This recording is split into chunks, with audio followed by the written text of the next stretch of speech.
Welcome to William Ramsey Investigates. Tonight we have a very special guest who published a recent book titled Hillary and Vince, The Story of Love, Death, and Cover-Up.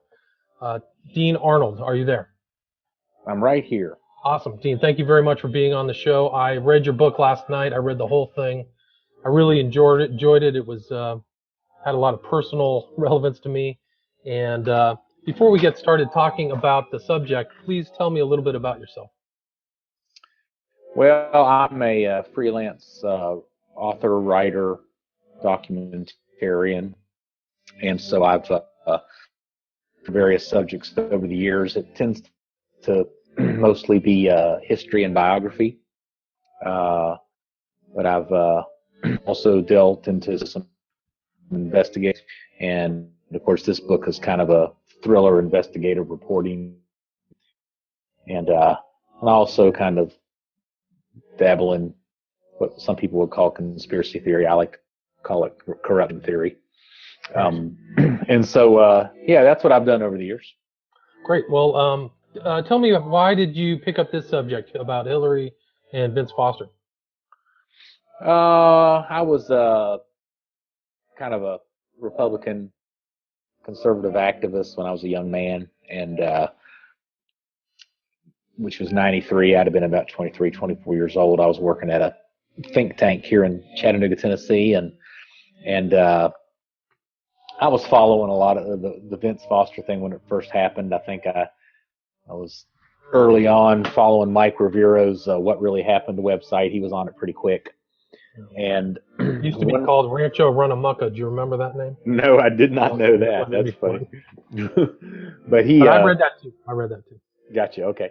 So I was watching the Senate banking hearings. They spent a day doing whitewater hearings, and they spent, or I guess they did whitewater hearings, and a portion of the day or the entire day they dealt with Vince Foster. And at some point in time, they brought up the coroner, Dr. James Beyer. Right. And it was the perfunctory senators just kind of saying political stuff and nobody really getting to the issue, except for one guy, Louch Faircloth from North Carolina. And he came on, Louch Faircloth started asking some pretty tough questions. And he said, you know, Dr. Beyer, you marked on your coroner's report that you took x-rays. But now you're testifying that you didn't take x-rays. Did you take x-rays or didn't you take x-rays? And he says, I didn't take any x-rays. He says, well, why didn't you take any x-rays? And he said, well, it's because the machine broke. He said, well, you know, the park police say in their reports that you told them that you took x-rays and you told them the results of the x-rays, that there was no bullet fragments. He says, how in the world could the park police give reports that you took an x-ray if you didn't take an x-ray? He says, well, I just don't have any explanation.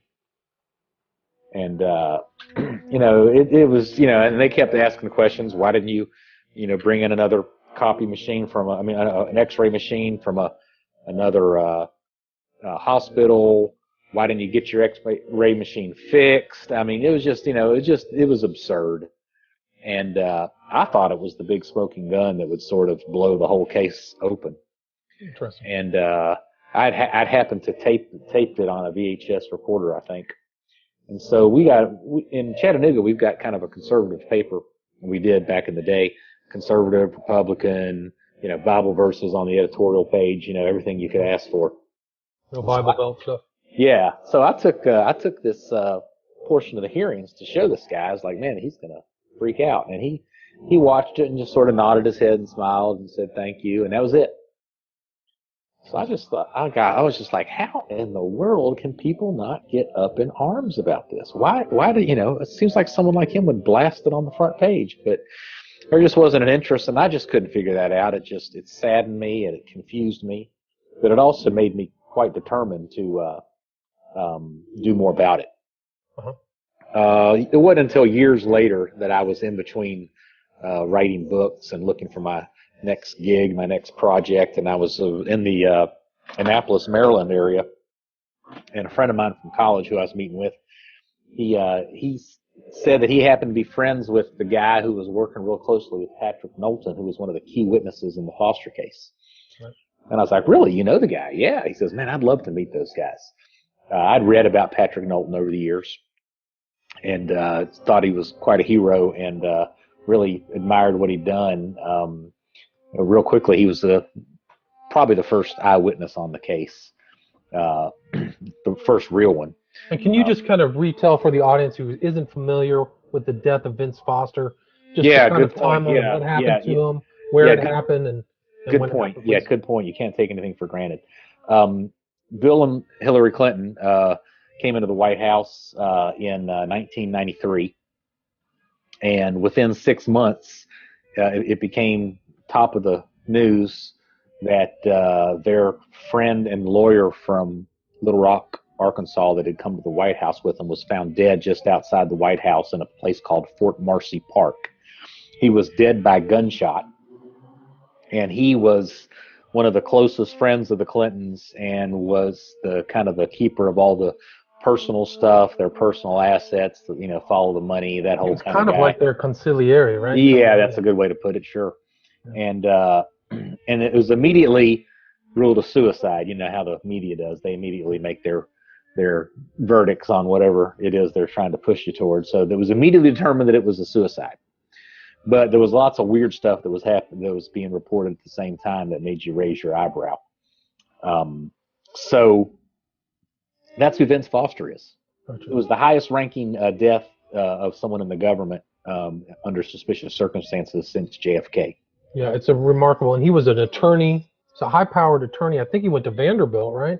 I don't know. I forgot his college, but he was deputy White House counsel, right. And he worked with Bernie Nussbaum, who was the White House counsel. And Fort Marcy Park got its name because it was an old Civil War fort that is west of downtown D.C. up the kind of parkway in Northern Virginia. Yeah, it's right there next to everything in D.C. It's just it's just a couple of miles from everything, so it's just right there. Gotcha. And so then, getting back to your story, so you met one of Knowlton's. You met Knowlton's attorney. Was it John Clark? No, I met Hugh Turley. Hugh Turley. Okay. And Hugh Turley was one of the early people who investigated the case. He lived in D.C., correct? Right. There's three guys. Let me get back to Patrick Knowlton real quick so people are familiar. Patrick Knowlton just was on his way from one place to another doing a little construction job at a cabin and take a leak. And he just got off about 4:30 off the parkway and went to this place he wasn't really that familiar with, Fort Marcy Park. Just went in there to find a place to go take a leak. And as he drove up and pulled in the parking lot, he pulled up next to a couple of cars.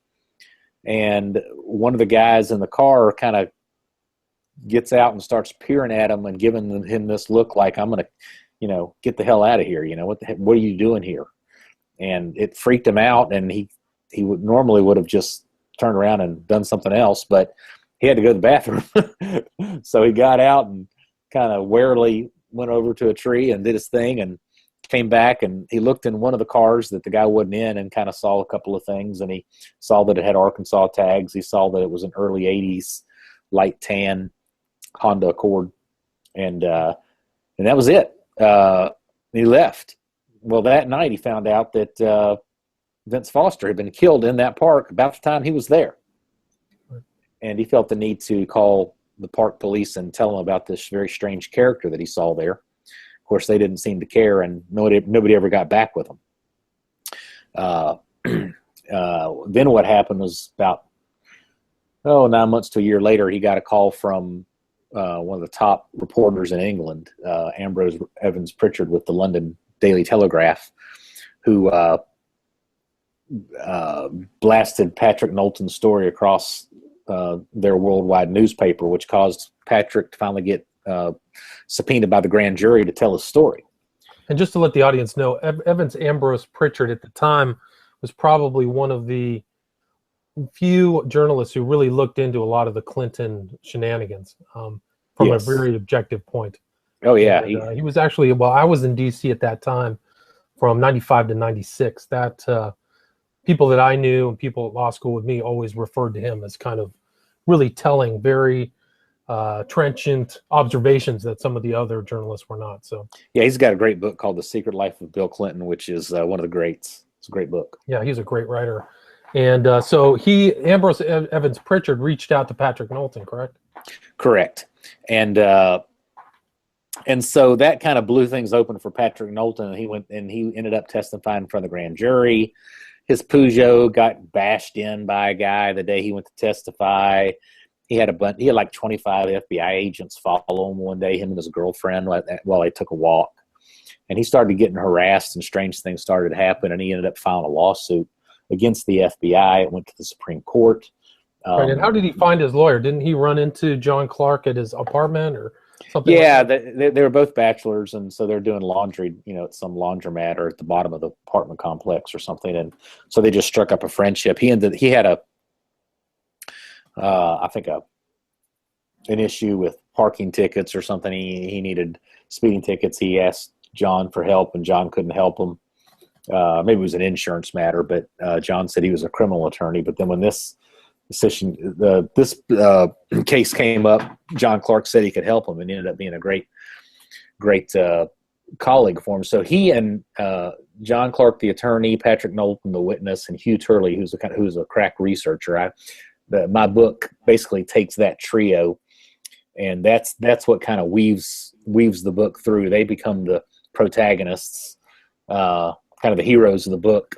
And it's kind of them against the world, David and Goliath, and they start going to the National Archives and uncovering documents, and they get power discovery because of the lawsuit and start interviewing people, and they begin to garner a whole bunch of evidence that nobody would know were it not for these guys. So they kind of take on the whole federal beast, and it's a fascinating story. And I mean, so that's how I got into it. Well, I was just going to say, like, they had distinctly different impressions of the facts than the government and the Fisk report, which preceded the Starr report.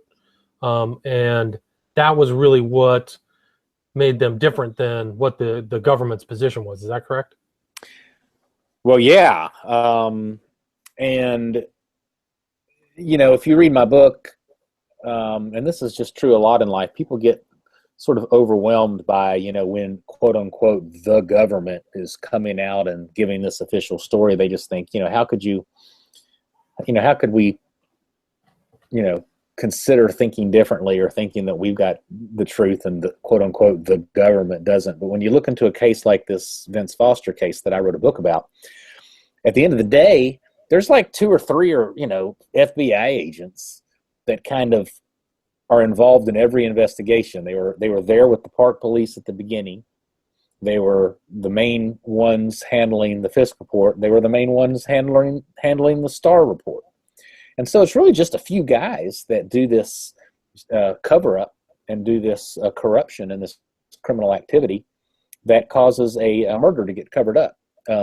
So Patrick and Hugh and John Clark were uncovering some of this evidence, and it was pretty obvious and pretty clear that the official government story, quote unquote, was chock full of holes and is not the right story.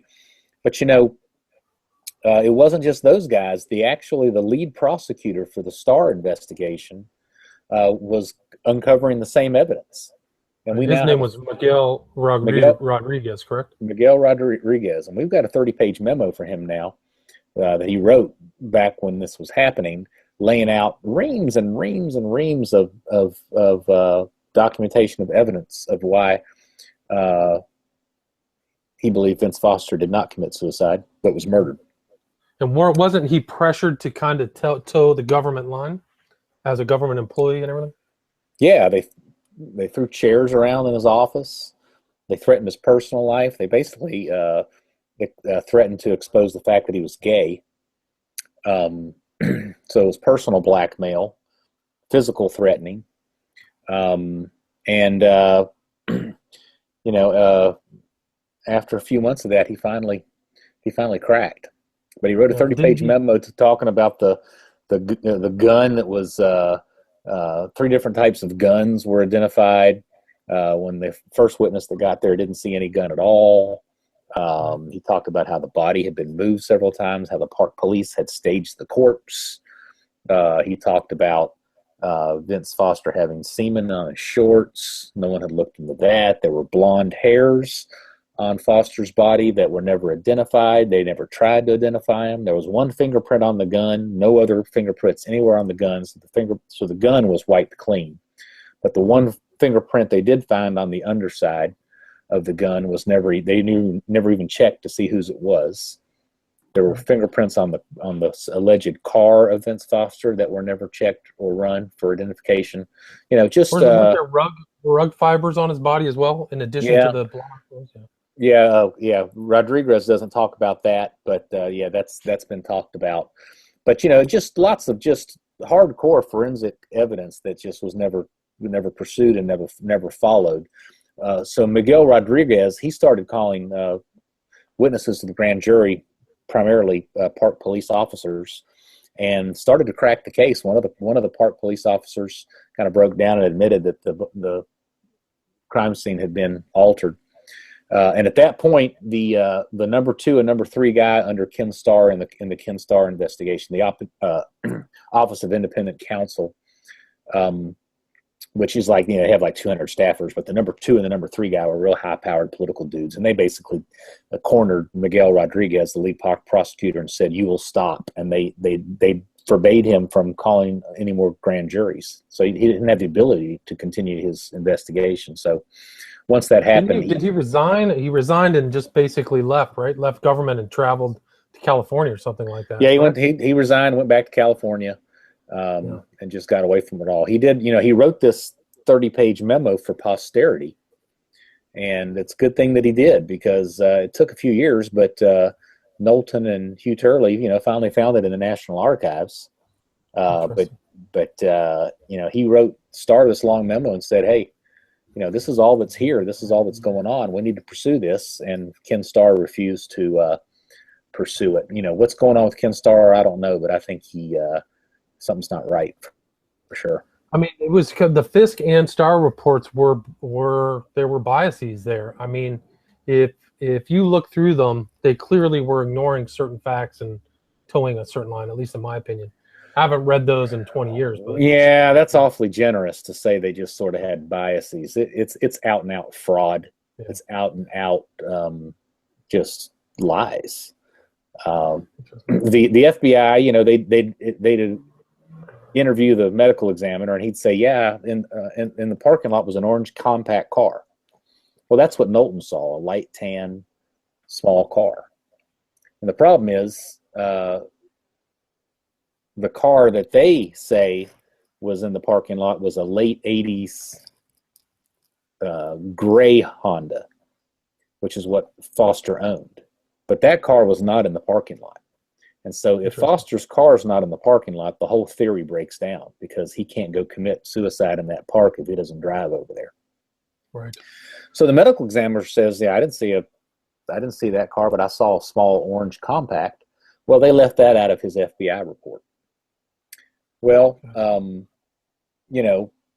people like Knowlton say, I didn't see a gray Honda, and they'll put that in his, they'll just kind of they'll take stuff and put it into people's FBI reports and say that that's what they said when they didn't, and things people did said they'd leave out.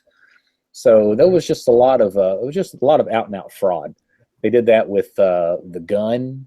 They put words in Vince Foster's wife's mouth that she called a certain gun silver, but it was actually black, and she said it was black. I mean, it's so to just say it's a bias is way too generous.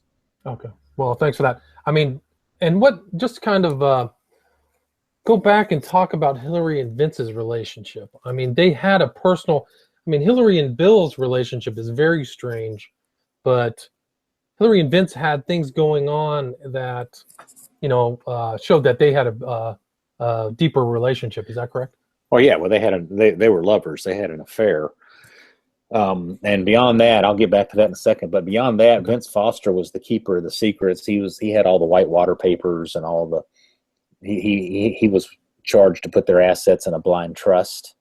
And he also worked with Hillary to track all of Bill's women, all the affairs Bill was having, and they would hire. She would get Vince to hire private investigators to monitor them and track them, often intimidate them and threaten them. And so Vince was involved in all that dirty business. But I've got 5 different witnesses in my book who talk about Hillary and Vince's affair. One's a doctor who said everybody knew that about Hillary and Vince and their affair. There was a couple of bodyguards who said that whenever Bill went out of town, Vince would show up at the governor's mansion like right away. They took Hillary and Vince to a cabin out in the woods. There's another bodyguard named L.D. Brown who witnessed them, as he put it crassly, sticking tongues down each other's throats. And he said that Hillary one time told him, sometimes you got to do things you got to do to make, to outside of your marriage to get what you need.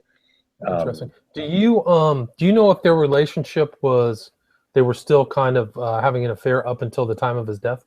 I don't know the answer to that. Interesting. Yeah, that's a curious point. But so this is Vince Foster, a close associate of the family, has all their legal documents, and then turns up dead 6 months after being in Washington, D.C. It's just a remarkable story. Just to let you know, my association with John Clark and Patrick Knowlton is that I've met them personally 20 years ago as a law student when I was in D.C. I actually answered a ad at my law school for an intern, and I actually worked with John Clark. So during that time, the summer of 1996, almost 20 years ago, I used to hang out with him. I actually did a lot of work with John Clark. I didn't know at the time, but what they really wanted was somebody to deliver their findings to Congress.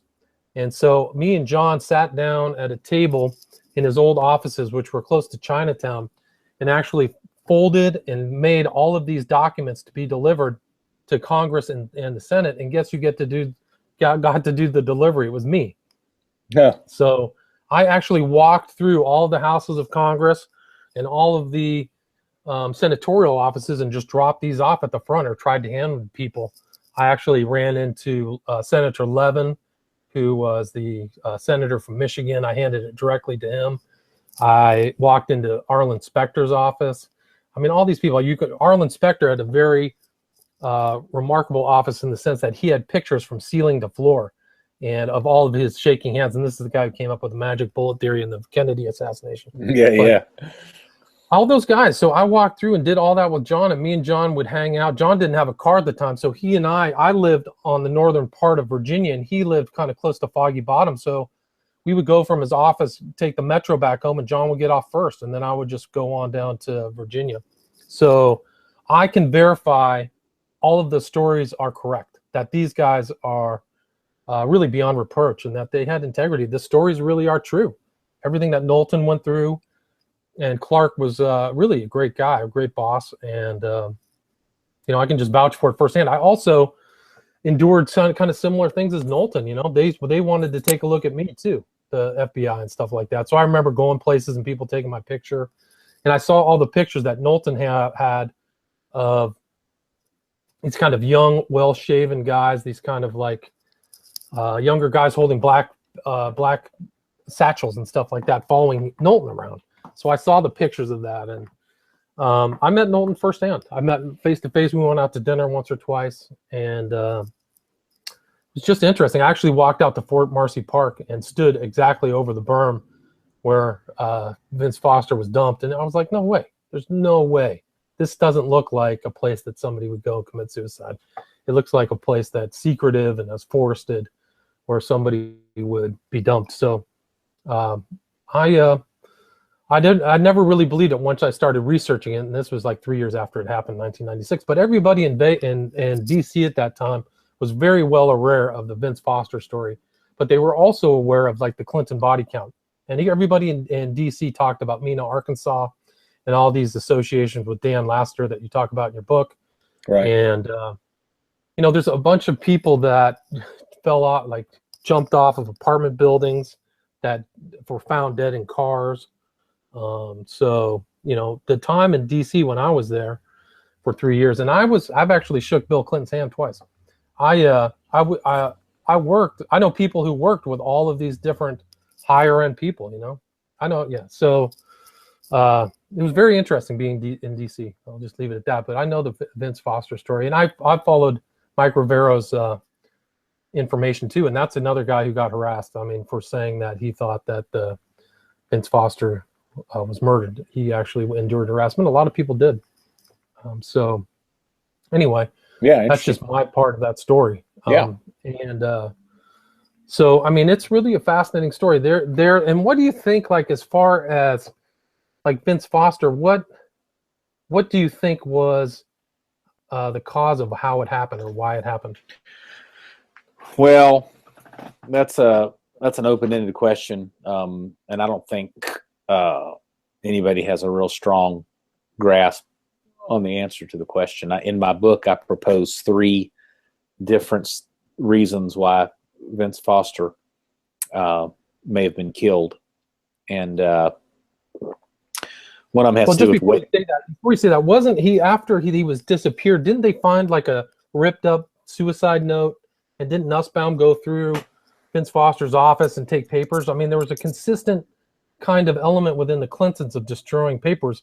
And the interesting thing is that I just read within the last week or so that Vince Foster's documents that were in either the National Archives or some other building were disappeared. Did you read that?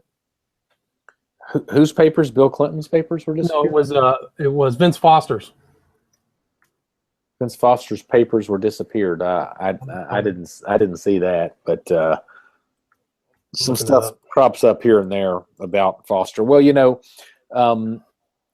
it is: exclusive missing FBI files linking Hillary Clinton to the suicide of White House counsel Vince Foster have vanished from the National Archives. Oh yeah, I did see that. Mail thing from August 23rd. So it's that's Jim Clement. Jim Clement, the FBI agent, and another guy. They've come out a couple times in the last couple of months with some stories like that, which to me looks suspiciously like disinfo, disinformation, because they're trying to reinforce the idea that Foster was a suicide. Gotcha. So they kind of reveal some interesting, juicy things like, oh, there's some missing documents, but at the end of the day, the story is saying that Vince Foster was a suicide. Gotcha. I didn't get that. Here it is, the article, if you can see it on the screen. Yeah, no, I've read that. And actually, when the first article came out from those guys, I actually included it in my book. And then I talked to Hugh Turley, and he set me straight, because these guys are really putting out disinformation. Interesting. There's actually another disinfo writer who, I can't remember what her name is, but she put out a book that talks about Vince Foster, and she goes through all the facts and then says, oh, he committed suicide. So it's clear that there's enough power out there there's Clemente. Yeah. There's enough power out there to actually write books that are disinfo. Yeah, and I think Christopher Ruddy you got to kind of look at with a raised eyebrow too. He's a strange one. Why do you say that? Well, he focuses a lot on the body being moved, on the fibers and that sort of thing. I'm not sure that's a very helpful direction to go. He's got some strange connections with the heads of the FBI. Several of the heads of the FBI seem to have very close access to them, almost like he could have been working as a double agent. Interesting. Wouldn't surprise me at all. He just put out a book recently, another follow-up to it. Are you familiar with that? No, I'm not. Yeah, let me see if I can find it.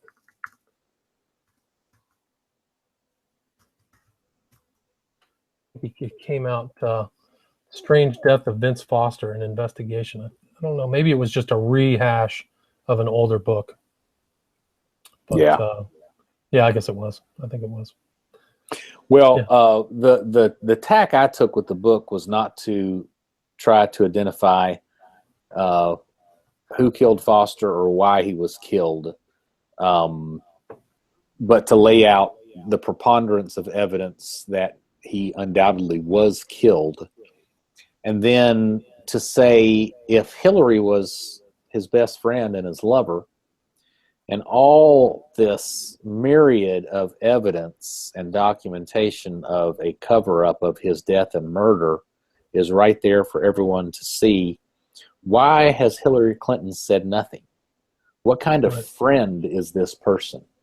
What kind of colleague is this person to let her close friend and lover be murdered and there be a huge organized cover-up and her to say nothing about it?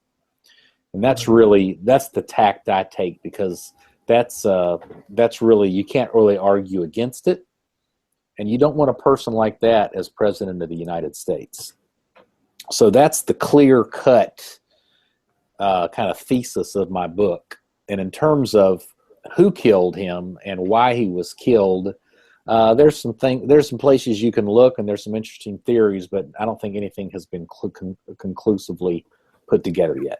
Have you ever heard the theory that there was a kind of like bachelor pad at an apartment in DC that was actually very common for a lot of upper level guys, a place to go to and drink, that he was lured there and that's where the murder took place? Yeah, I've heard that, and it could be. It doesn't really help explain why. Yeah, that's true. I mean, I always thought that he was a straight arrow, and that was an anathema to being a politician with the Clintons, you know? And there was a lot of whitewater stuff that was going on there, and he might have wanted to come clean with it, and somebody insider said, no way. Had you heard that? Yeah, that's a tougher one for me to believe. I think you have to say that if he was the Clintons' quote-unquote consigliere, and you look at what they were doing in Little Rock, these guys are gangsters. This is mafia. This is high-level corruption. And so I don't think you can position Vince Foster as a straight arrow. I think you have to look at him as a gangster and a corrupt person, which makes it difficult to piece together a theory as to why he would, was he killed because he was going to blow the whistle, and so he got killed before he did blow the whistle. Well, if he was that corrupt, it'd be hard to think of a scenario that would cause him to blow the whistle. Right. Good point. So one of the things that Hugh and I have sort of been looking at we're talking about the last couple of months is there was a very strange document that they found in the National Archives that said that referred to the Vince Foster case and talked about child abduction and kidnapping. Interesting. And was it in relation to the Finders? Is that right? No. I've had a show or two about it where the Finders have come up, but no, it was just the cover to a report, and the report itself was not in the National Archives, and it looks fairly clear that whoever put it in the National Archives probably made a mistake. Probably wasn't supposed to go in there. Interesting. But for me, it's going to take something really kind of way out there like that to cause somebody like Foster to want to blow the whistle. I mean, if you're a gangster of the first degree and you're doing financial fraud all the time, you're not going to blow the whistle one day just because suddenly you get a conscience. Interesting. But if you find yourself getting thicker and thicker into it, and then all of a sudden you find yourself dealing with pedophiles and people who abduct children and kill children, that could be enough for someone to one day just say, you know what, I've got to speak out about this, and I'm resigning, and I can't do it anymore, or whatever it is that he said. And that could have been enough to get him killed. Interesting. Didn't Webster Hubble come out and say that if anybody thinks it was a suicide, it's wrong? Or didn't Webb Hubble, one of their old friends from Arkansas, say something like that? Yeah, he sure did. So I'm not sure what that's about, because Hubble's a gangster too. But that makes me wonder if someone outside the Clinton circle killed him. Hubble and a couple others were leaning heavily on Foster the last 2 or 3 days of his life, trying to get him to do something. And there's a funny editorial in the Wall Street Journal around that same time talking about Hubble, how he had just had a broken arm. His arm was in a sling. So I think somebody might have been leaning on Hubble as well. Interesting. And didn't they all travel to the like the Delaware Shore or something like that? Yeah, there was an estate before the days before. Yeah, there's a mafia guy named Nathan Landau, and it was his estate. He was a big Democrat contributor, so they were all there for 2 or 3 days, and that made it sealed his fate, huh? Like something went on there. They had a secret discussion, and then somebody made the decision that Foster had to go. Yeah, he wasn't saying the right thing, and people would come to his office his final day or the day before and say, are you sure? Are you sure you're sticking with your decision here? What do you want me to tell Bill? When I talked to Bill, it's a lot of veiled kind of conversation like that. The day he died or the day before. And wasn't there? They were right. When was Waco? Waco had just happened, isn't that correct? And so yeah, Waco had just happened. The OK for Waco took place. And it's tied to, the mass murder at Waco is tied to even Hillary, isn't that correct? Hillary was known to be very, very obsessed with what was going on with Waco. And there's phone logs that have been examined that show that Hubble, Foster, and Hillary were constantly on the phone with each other around the Waco events and also on the phone with Janet Reno. And Foster was writing a memo about Waco on the day he died. Interesting. And there was also there was 2 manila envelopes in Bernie Nussbaum's safe, the White House counsel, Foster's boss. And one manila envelope had NSA written on it, and the other one had Waco, eyes only on it. So there was some secret stuff going on with Waco. That was my first proposed of 3 reasons he was killed. The second one is Foster's connection to all the weapons and drug running and corruption in Arkansas, Mena, Arkansas airport. There's a bodyguard and security officer named Jerry Parks, whose wife testified to Ambrose Evans Pritchard about cocaine and suitcases of cash going back and forth to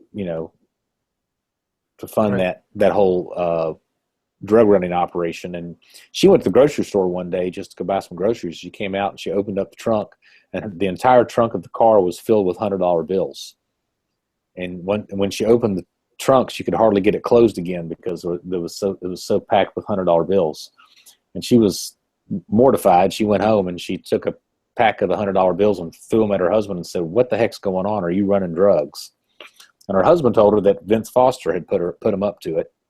Wow. He was supposed to drive it from Mena to somewhere else, with the drugs and the money and whatever. And so Foster was heavily involved in that whole thing. And perhaps the lid was starting to, be uncovered on that. And with Foster's there were definitely involvement, whispers about Mena. Everybody knew, and the amount of money that was coming through there from Barry Seal and all the drugs was astronomical. It was some incredible sum in the billions, really. And I think that Barry Seal had, was worth $1 billion, like some crazy amount of money. He was they had so much money, they had trouble laundering it, right?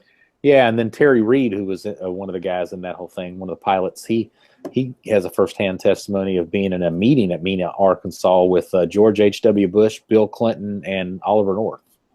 Wow, that's great. That's amazing.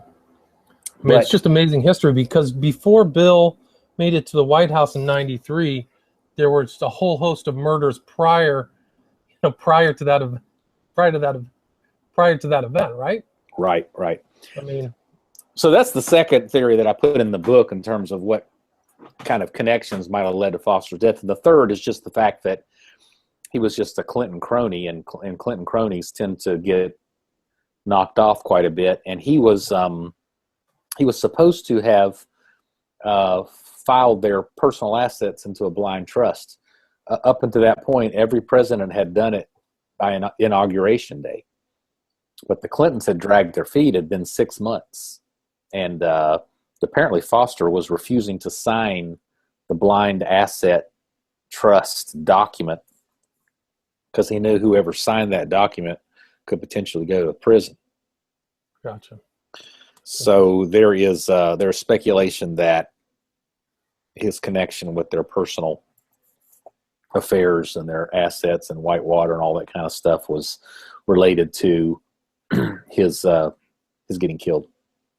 And how do you think that all of these enemies of Clinton are being murdered? I mean, do you think that like somebody like Nichols, who's talked about killing people for the Clintons, or some ex-military people? I mean, it's got to be they have to have some kind of group, right? Is it the Dixie Mafia?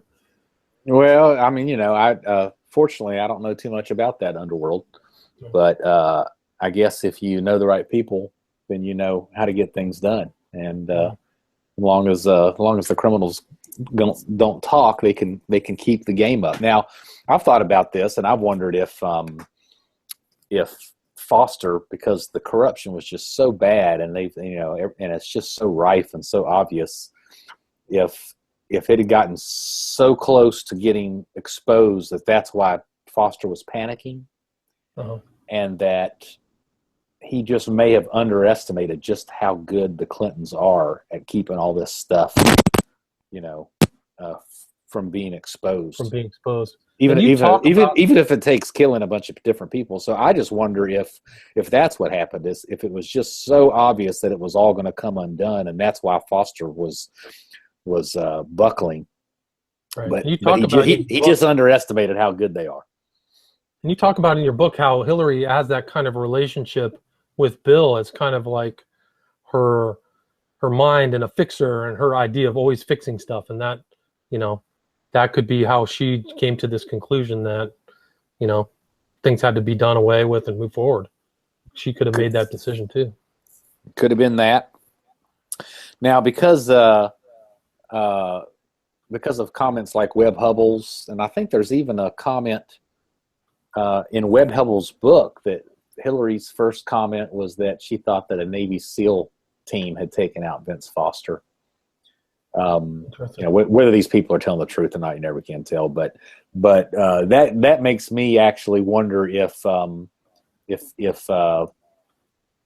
Hillary wasn't necessarily hands-on involved in the murder, but and maybe was upset when it happened, but maybe knew that it had to happen. But again, that's why I go back. That's why I fall back in the book on the big question that's such an indictment on her is not that she did it, but that it's clear and obvious cover-up of a murder, and there's obvious terrible corruption in the cover-up of this murder, and she's never spoke out about it once. That's her great indictment. Now, talk about how John Clark and Knowlton, because of their status, they were able to create their kind of own document that contradicted the Starr report. And how did that get put through the court system? Well, the Office of Independent Counsel is basically the creature of Congress that is voted on to go investigate corrupt presidents. And so Congress appointed a 3-judge panel to oversee the Office of Independent Counsel. And they chose a judge named Ken Starr, actually a colleague of theirs on the Court of Appeals, to become the head of the Office of Independent Counsel. So it's known as the Starr investigation, the Starr report, but it's technically called the Office of Independent Counsel. And their job is to investigate thoroughly the matters that have been prescribed to them by Congress. And then when they're done, to write an exhaustive report on what happened. And so when the time came after, I don't know, what was it, 6 or 7 years of the Starr investigation, when it came time for him to write his report, he, it was I don't know how many pages, 300-400 page report. And they are required by law to send the extracts that are germane to various witnesses and people that appear in the report. They're required by law to send those summaries to them, and those witnesses and other people that are involved in the report have the opportunity to write their rebuttal or their response and send it to that 3-judge panel, and they can choose to include it at the end of the report as an appendix or not. And so Knowlton decided to do that. But he decided not to just make some comments about his own, aspects as a witness and what the Starr report said, which wasn't not that much compared to the whole report about him. He didn't just report about that. He and John Clark and Hugh Turley decided to write an exhaustive 20-page summary of all the cover-up, all the faked evidence, all the falsifications, no x-rays by the coroner, all these lost photographs, 3 different guns, failure to check for any fingerprints, on and on and on it goes. Just all this corruption and all this documented corruption pretty much overturned everything else that was in the Starr report itself. And so they went ahead and wrote that as their addendum and submitted it.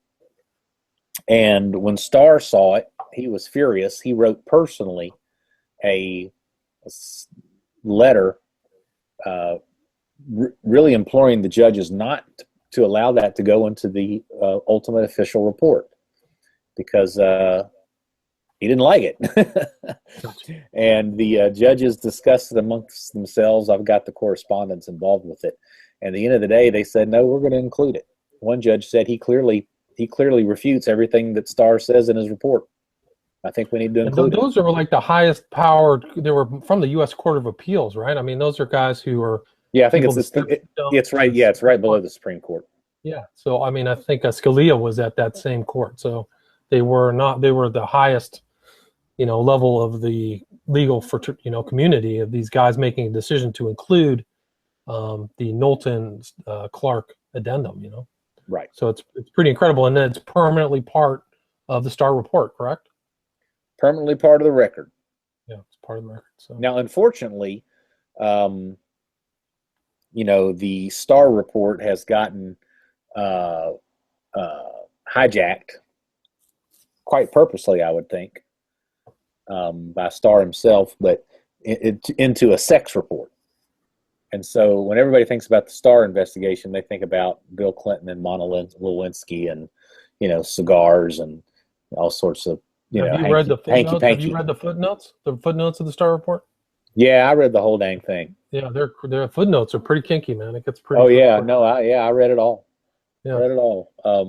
But I had a buddy of mine who interned at Plato Kacharis's office. He was Monica Lewinsky's lawyer, right off Connecticut. So I was around a lot of that stuff. Yeah, that's interesting. Well, anyway, so the Starr report has come to be known as that sex report, but it's really broader. It deals with Whitewater and it deals with the Foster investigation, that sort of thing. And so now, when you Google Starr report, you get a paperback book that has a picture of Monica Lewinsky on it, and it's an abridged thing that just talks about the sexcapades. It doesn't even include anything that has to do with Vince Foster or the Knowlton addendum or anything. So, the Ministry of Truth, the Orwellian Ministry of Truth, has done a good job after the fact to make sure that not too much of this gets out. Just minimized, and pretty much all of the Clark Knowlton information was pretty much ignored by the mass media. Is that correct? Yeah, it really was. Other than Ambrose Evans Pritchard early on, and I can't think of who else really gave them a lot of press.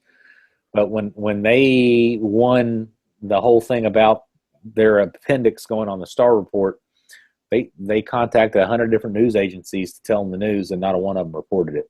Yeah, the only one I remember was Mike Rivero. What really happened was that was pretty much it from my memory of people who were reporting. There were maybe some smaller alternative media people who were onto it, but definitely the underground grapevine was very aware of Vince Foster. I think that even my friends in the legal community, everybody kind of knew something about it. So it just didn't get any publicity, which is, remarkable.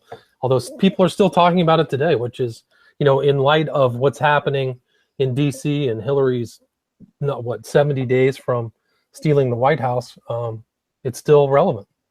Yeah, and just to plug my book real quick, if you go to Amazon and just put Hillary and Vince in the search engine, my book will come up.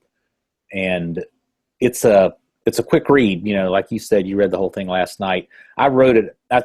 My kind of what I bring to the table is I use story structure for nonfiction. So I take a story like this and I use character and plot and protagonists and antagonists and rising stakes and all the plot points that are necessary to weave a very interesting story. I use all that in nonfiction, so it makes for a really good read. So I agree. It was a great book. I really enjoyed reading it. It's very clear, easy to grasp some of the complexities of, what was happening at that time. Yeah, so it's really worth reading, and so I encourage people to buy it. Is there anywhere else they can get it? Do you have a website, or is it just on Amazon? I just have it on Amazon. You don't like to support Amazon? I do. If sometimes, like, I know for myself, I like to sell my books through my website because I get a better return, better margin than what Amazon does. But all my books are on Amazon. Yeah, well, actually, no, I hear that. I've published many books, self-published several books, and published books for a lot of people. And I looked at the numbers for Amazon Kindle and Create Space. And, after the cost of printing, the cost of pre-press, the cost of postage and everything like that, it's really not a bad deal. And so it's pretty easy. 70%. Yeah. So I'm not in that situation where if you were to buy it directly off my website, I'd make a whole lot more money. I'm pretty pleased with this, with how they do it. It's only $5.88 on if you buy a Kindle version of it. And I think it's like a $10.99 if you buy the paperback version. Cool. And both pretty reasonable prices, and it really is a good read. So I encourage people to do it. What other books have you written? I wrote a book called America's Trail of Tears, which is about the Cherokee removal west. Kind of got Andrew Jackson as a bit of an antagonist in that one. And I wrote a book about my hometown, Chattanooga, Tennessee, called Old Money, New South, The Spirit of Chattanooga, which is about the billionaire Coca-Cola bottling barons who've run the town for 150 years. That one's sold very well and has kind of taken the town by storm. I've got this one. I've got a movie script that I wrote that hasn't been made yet called The Wizard and the Lion. Yeah, it's about... that sounds fascinating. Yeah, C.S. Lewis and J.R. Tolkien were best friends. They had a falling out later in life. And, was that the Green Dragon or something like that? The pub that he used to hang out at? The Bird and the Baby, I think they call it. Bird and the Baby. Oh, I got the wrong one. The Bird and the Baby, Eagle and the Child, I think was its official name, and they nicknamed it the Bird and the Baby. Gotcha. Anyway, so I've got that. I got an endorsement for the Oxford C.S. Lewis Society on that script, but it hasn't been made yet. So things like that, and I've ghostwritten books for several people. Cool. Well, Dean Arnold, thank you very much for your time. I really appreciate it. It's been very informative. Again, the title of the book is Hillary and Vince, A Story of Love, Death, and Cover-Up by Dean Arnold. Get it at Amazon. I highly recommend this book. Dean Arnold, thank you so much for your time. Thank you, William. I've enjoyed it. All right. Take care. I'll see you. Bye-bye. A replay of the preceding interview can be found at my YouTube channel, Occult Investigations, where you can also find all my other interviews for William Ramsey Investigates. So if you get a chance, please go to Occult Investigations on YouTube, check out my videos, and subscribe. Thank you.